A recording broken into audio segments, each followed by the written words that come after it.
ताहर के दिल हम देहबे करे जत तो क्या बात है। हमारे बीच बहुत ही अच्छे अच्छे नृत्यांगना लोग भी आई थी। कहाँ भी हैं भाई? कहाँ बड़ी सोन? चले गए लोग क्या? अच्छा कोई बात नहीं, कोई बात नहीं। अच्छा पेट बाहर हम है ना हैं? ये क्या नहीं सबका भूख लगल बा? कोई बात नहीं, भूख लगा समय भी बहुत ज्यादा हो गया है। ये क्या नहीं कि अरे चश्मा लगा के सोम लगा तारा साउथ वाला हीरो से सोम लगा तारा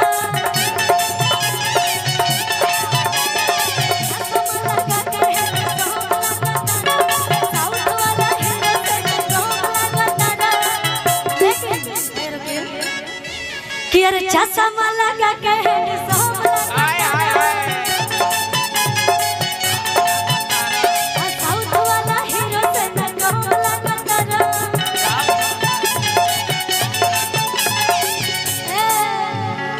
कि ताहर के दिल हम देहबे करे जत तो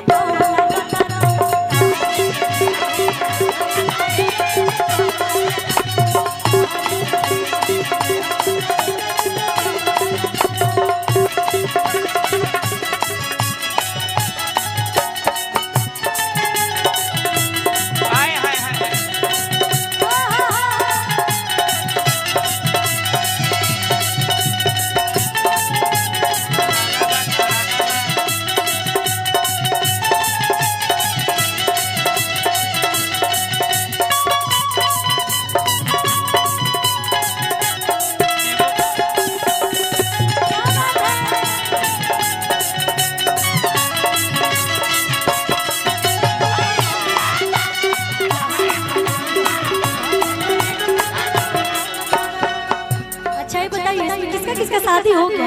लड़की से मोबाइल रख दीजिए, आप लोग वीडियो बनाते रहेगा एक बार जिसका जिसका शादी हो गया एक बार हाथ ऊपर करिए तो दोनों हाथ उठे लोग पूरा चारों तरफ कैमरा लगल बा, झूठ बोलल बा तो घरे दवाई होई। हां दोनों हाथ उठे लोग। शादी हो गया है यहाँ पे, कोई ईमानदार नहीं हमको दिख रहा। मतलब इतने सारे लोग में किसी का शादी नहीं हुआ यार, सब झूठो के। अच्छा हमारे जितने यूट्यूबर भाई लोग हैं, अच्छा आप लोग में से किसका किसका शादी हो गया? हेलो ए खुशी जी जी ये पगड़ी बांध के जो जा रहे हैं हमारे पप्पलू सिंह चाचा हैं। अच्छा अच्छा हजारों हजार रुपए का आशीर्वाद दी है चाचा को, धन्यवाद। चलिए कुछ बियाह टाइप के बात कहत नहीं है का? हाँ वो हम कहत नहीं बताइए इतना लोग बा आई सारा सर झूठ बोला तलो कि केहू के बियाह नहीं के बोला मान सके नहीं कि इतना लोग में केहू के बियाह ना भइल होई। सारा झूठ रउआ नियन खूबसूरत चेहरा के उखाड़ा रही तक के झूठे न बोलब यार। अच्छा ठीक है, अच्छा ये बताइए किसका किसका शादी नहीं हुआ है, जरा वो लोग हाथ ऊपर करे तो। बाप हो बाप देखिए अरे मेरा भी नहीं हुआ है। हमारा अच्छा कोई बात नहीं, गर्लफ्रेंड तो होगी ना, शादी नहीं हुआ है तो होई है ना। सब धड़ा लोग तो आज के बाद से जब आप लोग घर जाइएगा तो अपनी अपनी गर्लफ्रेंड से एक ही बात कहिएगा, पता है क्या? क्या कि अरे चश्मा लगा के सोम लगा तारा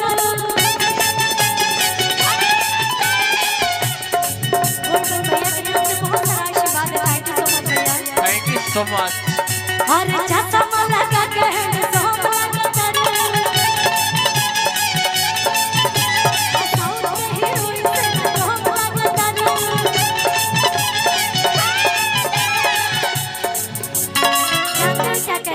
क्या असली बात ये है, ये जाके बोलिएगा कि ताहरे के दिल हम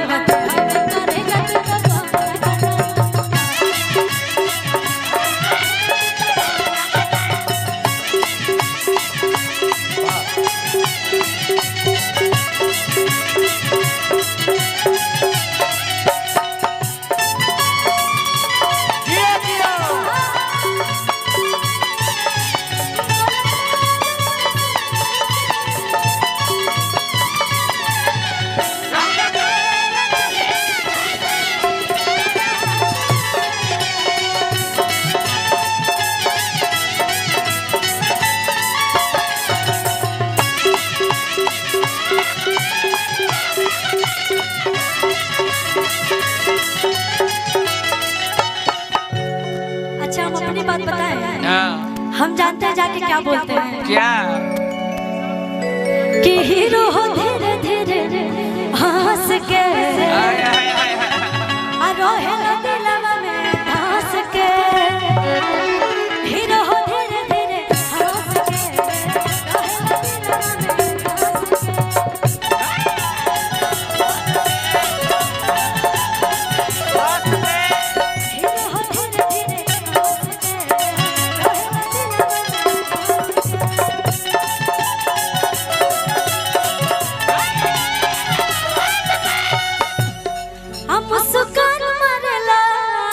अच्छा सीधे बात मरला सचो आजान कोही के करे जा एक करे जा हमार जान मरला मारे लो आ सेट को के दाढ़ी चमचम लगता रा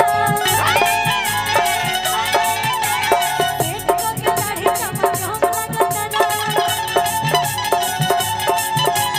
हम है मामाली तू धरम लगता रा और सेठ को के दाढ़ी चमचम लगता रा हम है मामाली तू धरम लगता रा किताहर के तेरा